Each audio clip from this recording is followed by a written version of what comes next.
Comunicando Espiritualidade. Apoio Cultural Soster Imóveis. Comunicando Espiritualidade.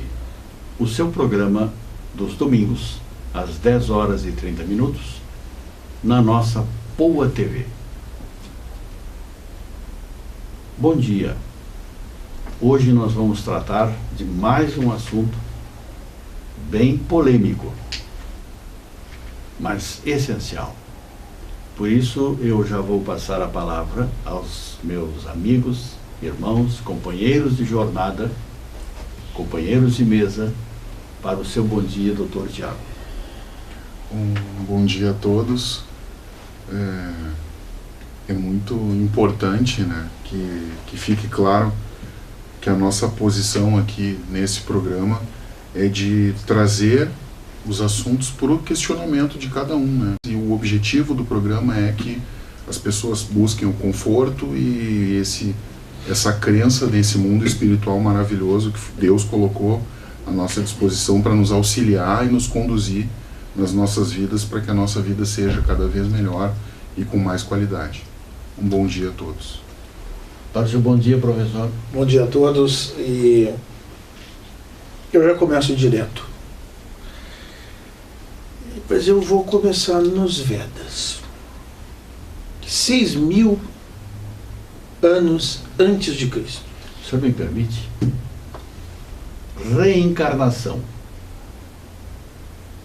Por favor. A reencarnação na história é o foco deste programa de hoje, com certeza. Eu vou começar nos Vedas, 6.000 anos antes de Cristo.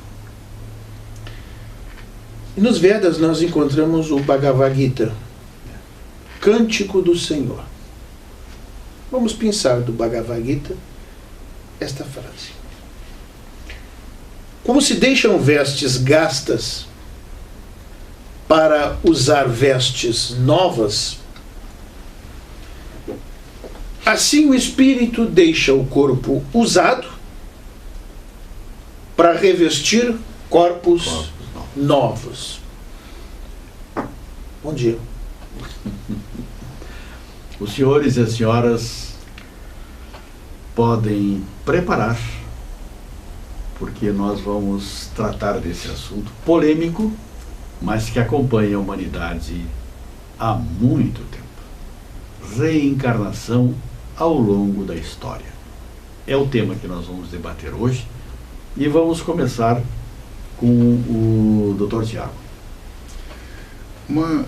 Um questionamento que eu sempre venho me fazendo, né, e que a gente encontra também no livro da Gênese, nos textos bíblicos e todo esse legado que os judeus nos deixaram com o Antigo Testamento, no livro de Enoque, né, e todas as histórias que os judeus contam a respeito da criação do mundo e de todos os desdobramentos a partir do momento em que Deus decidiu povoar o nosso planeta com os seres humanos.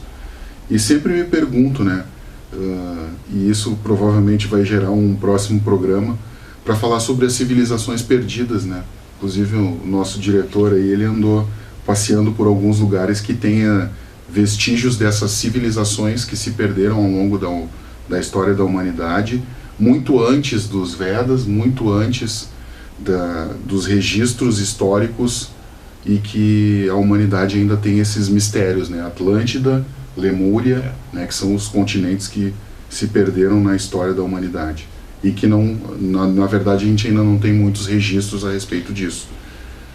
Mas de qualquer forma, né, o professor Olimar começou falando de um período da humanidade em que realmente a gente tem mais registros de como a sociedade funcionava, e os indianos, né, eles têm esse livro, o Bhagavad Gita, que é uma conversa de Krishna com o príncipe Arjuna, que está entrando num combate com um dos seus parentes, né?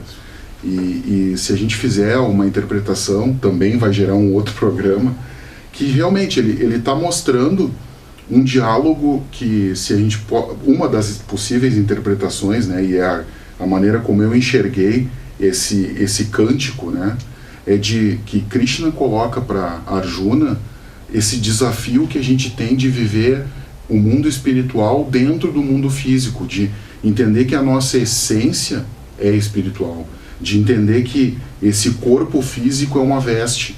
E nesse momento, né, nesse momento da humanidade, em 6.000 a.C., as pessoas já começam a acordar, né? O mundo já começa a entender o homem através do desencarne, né, que se chamava morte.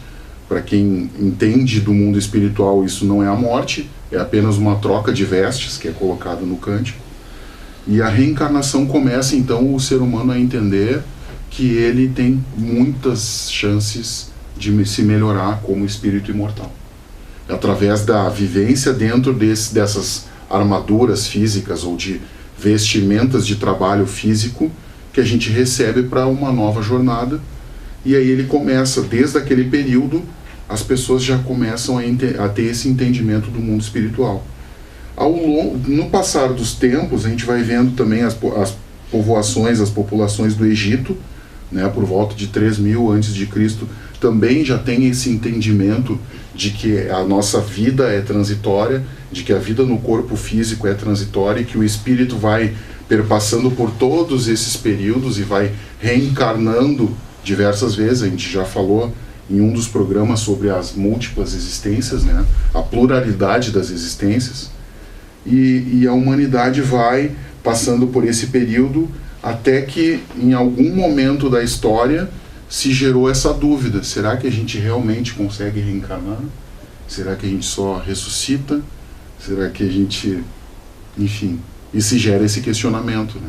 A partir do momento em que os judeus eles unificam, né, o povo judeu ele coloca duas questões que vai se criando ao longo do tempo e que a história da humanidade vai mudando, alterando a história, porque o nosso amigo Azambuja me empresta muitos livros a respeito do assunto, e se a gente olhar a Cabala, ela é toda esotérica, ela é fundada nessa questão da nossa existência espiritual, da imortalidade da alma e das diversas encarnações.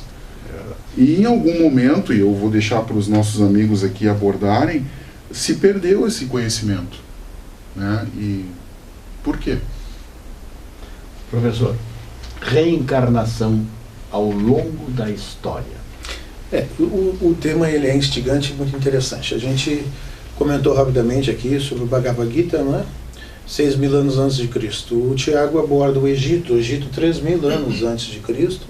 Nós temos textos, por exemplo, o homem volta à vida várias vezes, mas não consegue recordar-se das existências prévias. Outro, antes de nascer a criança já viveu e a morte não é o fim. A vida é um evento que passa como o dia solar que renasce. Egito, que fazia o processo de mumificação cadavérica, não é? Para que os reis voltassem e encontrassem, além dos tesouros, os seus corpos. Não é? Daí preservavam-os. Mas não só no Egito, não só na Índia, não só entre os judeus, quando ele fala da Cabala, né? A gente poderia falar dos essênios, que também eram reencarnacionistas, uma seita judia que disse ter vivido Jesus entre eles. Aquele período, não é, que nós não sabemos onde ele estava, dos 12 aos 30. Então, sugerem alguns autores que ele teria vivido entre os essênios e já começado ali a sua tarefa. Bom, mas nós poderíamos também falar sobre Flávio Joséfos, historiador judeu também, que faz referência à reencarnação. Os hebreus, efetivamente, quando a gente pega, por exemplo, o Evangelho segundo o Espiritismo, né, há uma passagem onde Jesus pergunta: que dizem os homens com relação ao Filho do Homem? Quem dizem que eu sou? Dizem uns que é João Batista, outro que tu eras Elias, Jeremias ou algum dos profetas. E vós, quem dizeis que eu sou? Simão Pedro, tomando a palavra, diz: tu és o Cristo, o Filho do Deus vivo. Né? E ele diz: olha, bem-aventurado és, Simão, porque não foram o sangue e a carne que te isso revelaram, mas meu Pai que está nos céus. Ora, essa questão da reencarnação já era tratada, e os judeus acreditavam. E vejam bem, quem é Jesus? É Elias, Jeremias, algum dos profetas. O que eles estão falando efetivamente? Eles chamavam de ressurreição. Essa era a palavra que eles utilizavam. Mas o que eles estão efetivamente dizendo? Eles estão dizendo o seguinte: alguém que já tinha vivido, como Elias, que vivera 400 anos antes de Jesus, ele poderia voltar a viver, e por isso Jesus era a reencarnação de Elias, segundo eles, Jeremias ou alguns dos profetas. Então os judeus acreditavam em reencarnação, só que eles chamavam isso de ressurreição, que não é a mesma coisa. O vocábulo ressurreição dá a ideia de voltar à vida no mesmo corpo, o que é humanamente possível, principalmente quando esse corpo já está destruído. Agora, a reencarnação é a volta do espírito à vida corporal num novo corpo, especialmente formado para ele. E isso nós temos podido constatar nos trabalhos de intercâmbio com o plano espiritual que eventualmente temos realizado. A gente tem tido, isso é uma universidade. Aprendemos muito nesses trabalhos, aprendemos muito neste intercâmbio. E a gente pode com isso comprovar a veracidade da reencarnação, mas respeitamos também, como o Tiago muito bem frisou no começo, nós respeitamos as opiniões contrárias. A própria Igreja Católica, ela era reencarnacionista nos seus primórdios, e isso nos fala Gabriel Delany no livro A Reencarnação.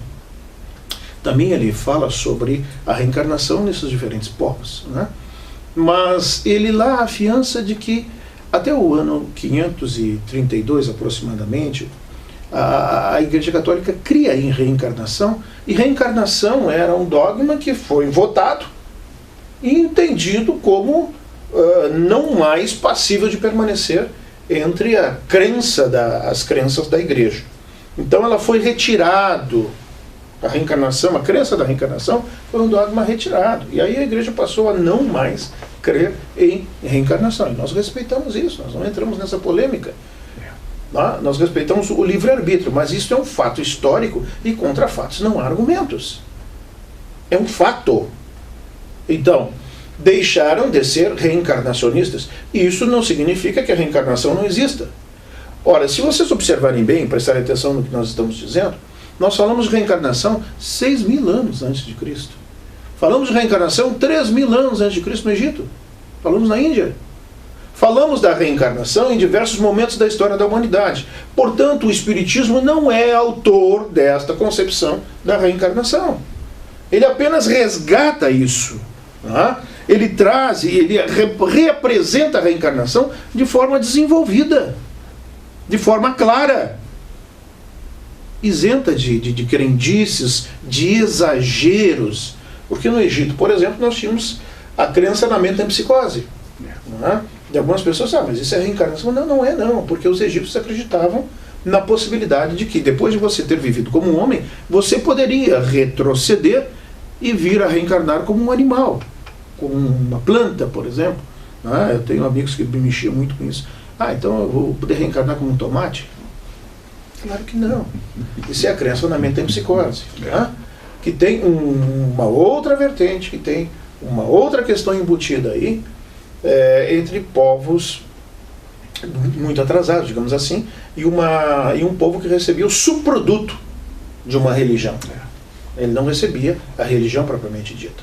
Então, o assunto não se esgota, nós estamos no começo dele, mas parece que o nosso tempo já está se esgotando nesse primeiro bloco. Nós estamos encerrando aqui o nosso primeiro bloco do programa que estamos desenvolvendo hoje, a reencarnação ao longo da história. O que nós queremos deixar claro é que nós não estamos divulgando que o Espiritismo é o autor dessa ideia, porque não o é. Retornamos.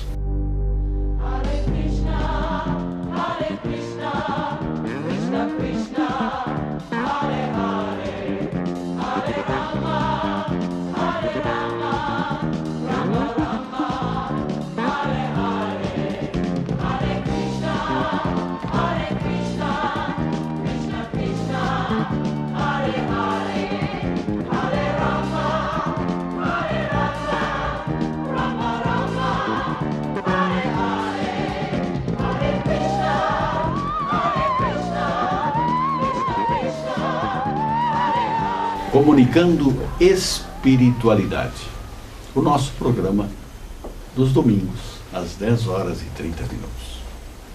Sempre buscando trazer um tema que interessa aos senhores e às senhoras, nossos irmãos, nossos amigos, nossos companheiros de jornada, que nos recebem com tanto carinho aí nas suas casas. Hoje nós estamos abordando a reencarnação, um aspecto difícil de nós desenvolvermos, porque respeitamos aqueles irmãos, aquelas pessoas que não aceitam a reencarnação. Não tem problema. Nós não estamos tratando aqui de religiões. Espiritismo não é religião, é filosofia. E a filosofia respeita todas as formas de pensamento. Dr. Tiago, reencarnação. Esse mecanismo, né, na verdade, ele é um dos pilares da doutrina espírita e é o mecanismo de justiça divina, né, que nos dá a oportunidade de reparar todos os nossos desacertos, né, aquelas decisões erradas que nós tomamos ao longo de uma das nossas encarnações no corpo físico. Mas hoje eu acho importante também, né, até pela minha visão um pouquinho mais científica do assunto, por ser oriundo da área de exatas, o que às vezes me tranca um pouco com relação a essa abertura de mente, mas que eu digo para vocês que sim, é possível abrir a mente, né, a gente receber todos esses influxos, todas essas vertentes de pensamento é muito importante para que a gente consiga construir uma base sólida e que nos dá essa, eu sempre falo, né, da tranquilidade de viver, de a gente viver feliz, porque é para isso que a gente veio para o mundo físico. A gente não veio aqui para sofrer, ao contrário de muitas pessoas têm esse pensamento ainda, infelizmente, de que reencarnação e karma, castigo, né, Deus está sentado num trono nos julgando, não é nada disso. Né, nós mesmos carregamos as nossas culpas, os nossos traumas, e o objetivo da nessa encarnação é se livrar de tudo isso, né, conseguir abrir o nosso coração para o mundo espiritual e ser feliz, amar, ser gentil. É o que eu sempre prego, é o que eu sempre acho importante que a gente comente nesse programa, é que o objetivo maior de tudo é a gente ser feliz e amar as pessoas. Né? Foi o que Jesus veio nos mostrar. Ele sempre foi feliz, todos os mestres são felizes, são pessoas sorridentes, são pessoas carinhosas, e a reencarnação nos proporciona essa abertura, essa nova oportunidade de melhorar o nosso espírito, de se livrar dos nossos vícios, de evoluir. E falando um pouquinho de ciência, né, hoje existem muitos estudos, né, há muito tempo, nos anos 70 já começou a surgir com o Dr. Ian Stevenson na Suécia, memórias de vidas passadas, pessoas que fazem terapias de vidas passadas e que conseguem acessar essas outras vidas que eles tiveram para se libertar, né? E hoje, graças a Deus, a ciência já está chegando num ponto em que ela vai conseguir desvendar esse mistério para a humanidade, que as pessoas vão falar abertamente dentro de uma disciplina da ciência, lá da parte da biologia, em que os biólogos, os médicos vão cada vez mais chegar nas respostas que a humanidade procura da questão reencarnacionista. Né? Marcas de nascença já são investigadas há muito tempo para saber se aquela marca é de uma vida passada, de um ferimento, de diversas coisas. Mas o que hoje, né, eu acho importante, um estudo que foi feito de 1993 a 1998 num vilarejo lá na Inglaterra, e que trouxe muitas provas desse mundo espiritual se comunicando com o mundo físico, tá? Eu até vou pedir o Antônio, depois ele vai colocar no nosso vídeo, colocar o link. Eu pretendo colocar isso também no canal do YouTube, que é o experimento de Skoll, que foi feito um programa chamado Afterlife Investigations, e eles colocam várias manifestações do mundo espiritual, mostrando e comprovando cientificamente que existe um mundo espiritual, logo esses espíritos estão se preparando para uma nova encarnação. E eles colocam essas questões, reencarnações, vidas passadas que eles têm acesso às memórias das outras vidas que eles tiveram. Então eu recomendo a todos que assistam esse programa, porque cada vez mais, né, a ciência se encaminha para descobrir todas essas questões que ainda não estão desvendadas. E a reencarnação, com certeza, vai ser daqui a muito pouco tempo uma disciplina dentro da área da biologia, da medicina, e eles vão tratar dessas questões também e descobrir doenças, descobrir várias questões de por que as crianças têm alguns problemas congênitos, e aí a humanidade vai cada vez mais se encaminhando para essa transição planetária que está prometida. Professor. O Tiago eu estava na história no primeiro momento, o Tiago foi para a ciência, eu vou junto, depois eu vou voltar para a religião. Né? No campo científico eu sugiro, por exemplo, o estudo do caso James Leininger. É um garoto que morava na Louisiana, né? E até tem um livro sobre isso escrito aí, bem interessante, e ele começa a lembrar da sua vida anterior, em que foi piloto de testes, né, na Segunda Guerra Mundial, num porta-aviões, na Toma Bay, e ele faleceu atingido por tiros, né, de japoneses, em aviões japoneses. Então ele lembra de todas essas etapas, ele conta tudo isso, e o pai e a mãe céticos, né, passam a investigar. O pai faz uma investigação muito profunda, confirmando todos esses dados. É um caso extremamente interessante. Né? Casos também de regressão, em que agora nós temos aí experimentos, e o pessoal está estudando bastante isso, né? Tem um tal de canal bio.com, em que eles trabalham com pessoas que têm lembranças de vidas passadas, e essas pessoas, então, num estado de regressão que não é o hipnótico, é o estado de transe, elas então lembram e descrevem, e isso tudo é gravado, e depois essas pessoas, e mais o pessoal que fez o programa, viajam até aqueles locais que ela relatou e vão conferir a veracidade das lembranças e dos fatos. Tá? Isso tem sido assim de uma importância muito grande. Mas voltando para a questão religiosa, porque a reencarnação ela pode ser tratada como objeto de estudo no plano da história, né? No plano científico, no plano religioso, tá? E também no plano filosófico. Tá?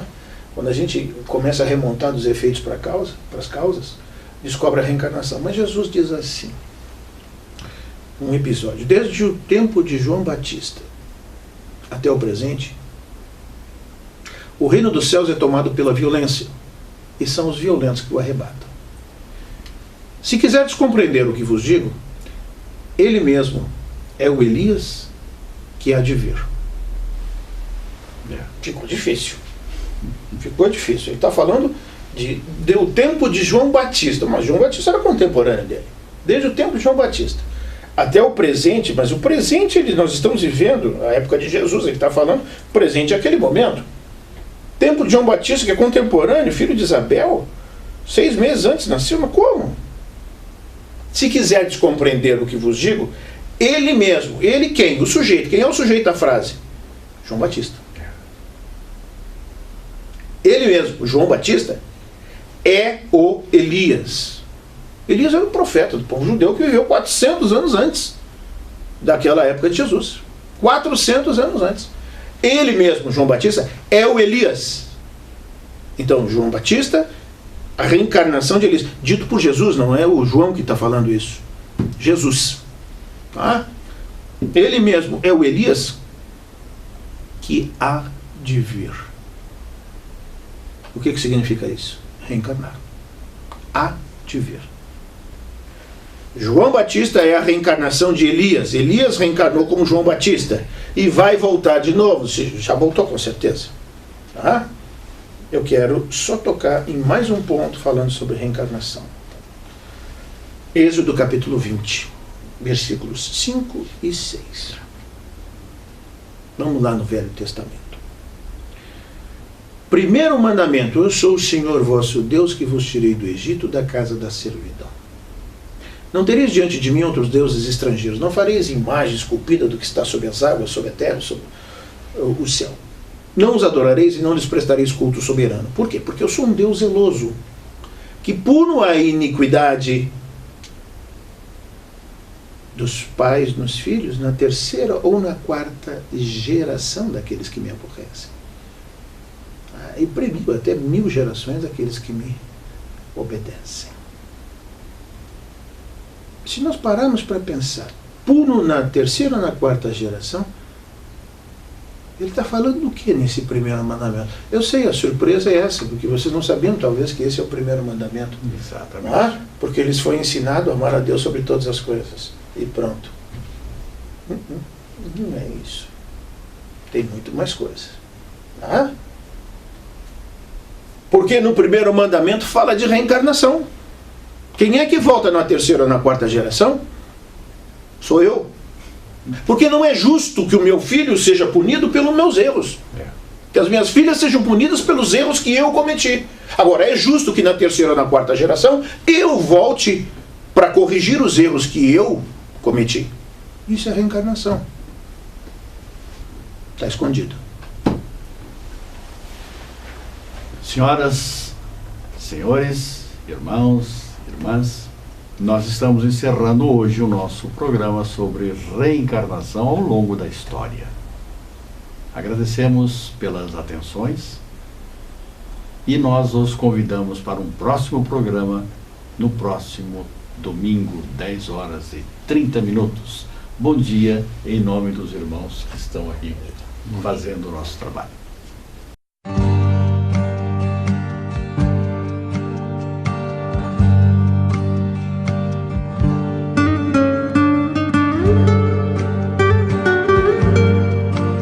Comunicando Espiritualidade, domingos 10h30, com reprises sextas-feiras às 8h.